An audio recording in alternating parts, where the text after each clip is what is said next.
खुदावन से मदद मांगे। मेहरबान जिंदा आसमानी खुदावन, इस नहायत ही ख़ास हिस्से में हम तुझसे इल्तिजा करते हैं कि खुदावन तू अपने पाक रूह की मामूरियत आकर, ताकि खुदावन ये तेरे सलीबी कलमात हम सबों के लिए बायस बरकत हों और खुदावन हम इनके मुताबिक अपनी ज़िंदगियों को गुजारें। तेरे बेटे हमारे खुदावन यीशु मसीह के नाम से आमीन। हम खुदा का शुक्र अदा करते हैं खुदा के प्यार और उसकी मोहब्बत के लिए जो वो तमाम बनी नौ इंसानों के साथ करता है। हम खुदा के बेहद शुक्रगुजार हैं खुदा के बेटे खुदावन यीशु मसीह के लिए, जिसने अपने आप को इस ज़मीन पर मेरे और आपके लिए रज़ा कराना तौर पर कुर्बान किया, ताकि मैं और आप निजात पाएं और हमेशा की ज़िंदगी में दाखिल हों। खुदा का कलाम जब हम गुड फ्राइडे के हवाले से सलीबी कलमात पर गौर करते हैं तो ये वो कलमात हैं जो खुदावन यीशु मसीह ने हम सबों के लिए, तमाम ईमानदारों के लिए अदा किए, ताकि हर एक इंसान, हर एक ईमानदार खुदावन यीशु मसीह के वसीला से अबदी ज़िंदगी में दाखिल हो और हमेशा की ज़िंदगी को कबूल करें। जब हम खुदावन यीशु मसीह की ज़मीनी खिदमत और ख़ास तौर पर उनके आखिरी अयाम के बारे में खुदा के कलाम में से सीखते हैं तो खुदा का कलाम हमें सिखाता है कि गसमनी बाग ही से वो जानकनी की हालत में मौजूद थे, और जब वो खुदा से, बाप से दरख्वास्त करते हैं, दुआ करते हैं, तो उनका पसीना खून की बूंदें बनकर टपकता है, जो इस बात की इजहार कर रहा है कि खुदावंद यीशु मसीह नहायती कर्ब की हालत में मौजूद हैं। और फिर जुमेरात की रात से सुबह, जुम्मे की सुबह 9 बजे तक जो पेशियां उन्होंने मुख्तलिफ लोगों के सामने जो पेश हुए और सियासी और मजहबी इल्जामात उन पर लगाए गए, उन तमाम को सामने रखते हुए खुदा का कलाम आज मुझे और आपको सिखाता है कि हम किस तरह से खुदावन यीशु मसीह के सलीबी कलमात पर गौर करते हैं और उनकी क्या अहमियत हमारी जिंदगी में है।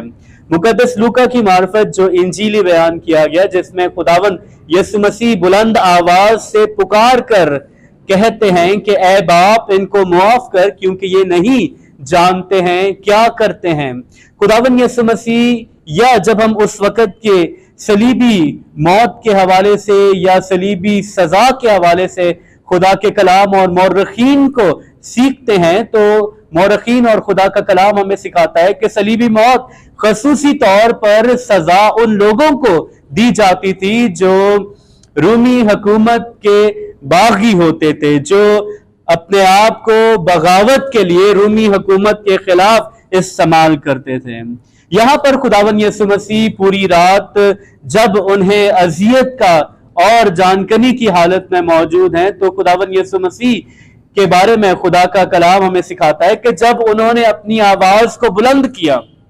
तकरीबन 20 फीट की ऊंचाई पर वो मौजूद है और उनके हाथों और पांवों में कील लगे हुए हैं, उनकी दाढ़ी को नोचा गया है, उनके मुंह पर थूका गया है और बेजा इल्जामात उन पर लगाए गए हैं। इन तमाम चीजों के बावजूद मेरा और आपका नजात दहिंदा जब अपनी जुबान मुबारक को खोलता है तो वो तमाम बनी नौ इंसानों के लिए, उस वक्त जो लोग वहां पर मौजूद थे, उन सबों के लिए बाप से दरख्वास्त करते हैं कि ऐ बाप इनको मुआफ कर, क्योंकि ये नहीं जानते हैं क्या करते हैं। जब हम कलाम मुकद्दस के इस हिस्से को इसके असल मतन में देखते हैं तो खुदा का कलाम जब इसके असल मतन में है तो हमें सिखाता है कि खुदावन यीशु मसीह इस तरह कह रहे हैं। यूनानी जुबान में जो ग्रामर की हालत यहां पर इस्तेमाल की गई है वो इम्परफेक्ट टेंस है, वो ऐसे बयान की जा रही है कि माजी में ये काम हो रहा है और चलता जा रहा है। खुदावन यीशु मसीह बारहा कहते रहे हैं कि ऐ बाप इनको मुआफ कर, क्योंकि ये नहीं जानते हैं क्या करते हैं। जब उनके हाथों पर कील ठोके जा रहे हैं, जब उन्हें लटकाया जा रहा है, खुदावन यीशु मसीह बारहा इस बात का जिक्र करते रहे हैं कि ऐ बाप इनको मुआफ कर, क्योंकि ये नहीं जानते हैं क्या करते हैं। जब हम खुदावन यीशु मसीह के इस कलमे को तकसीम करते हैं तो खुदावन यीशु मसीह का ये कलमा हमें 3 तरह से सिखाता है कि खुदावंद यीशु मसीह बतौर शफायत करने वाला वो तमाम बनी नौ इंसान के लिए आया ताकि इंसान अपने अपने गुनाहों से नजात पाएं। खुदावन यीशु मसीह की जिंदगी जो उन्होंने इस जमीन पर गुजारी, उसका मकसद यह भी था कि खुदावन यीशु मसीह गुनहगार इंसानों को खुदा के करीब लेकर आए। यूहन्ना की इंजील उसका 17वां बाब इस बात की वजाहत करता है, क्योंकि खुदा ने बेटे को इसलिए नहीं भेजा कि दुनिया हलाक की जाए, बल्कि इसलिए कि दुनिया उसके वसीला से नजात पाए। खुदा का यह कलमा मुझे और आपको खुदावन यीशु मसीह के बतौर शफायती एडवोकेट होने के बारे में सिखाता है कि मेरा और आपका नजात दहिंदा मेरी और आपकी शफायत करता है।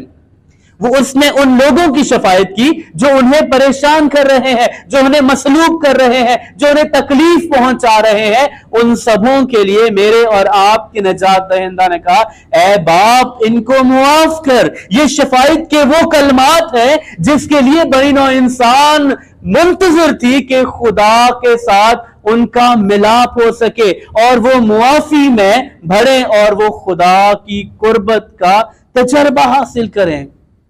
खुदा का कलाम दूसरी तरफ हमें सिखाता है कि खुदावन यीशु मसीह खुदा को बाप कहकर पुकार रहे हैं। वो अपने उस पर्सनल ताल्लुक को बयान कर रहे हैं जो उनका बाप के साथ है, और वो इस बात का इजहार कर रहे हैं कि ऐ बाप इन्हें मुआफ कर,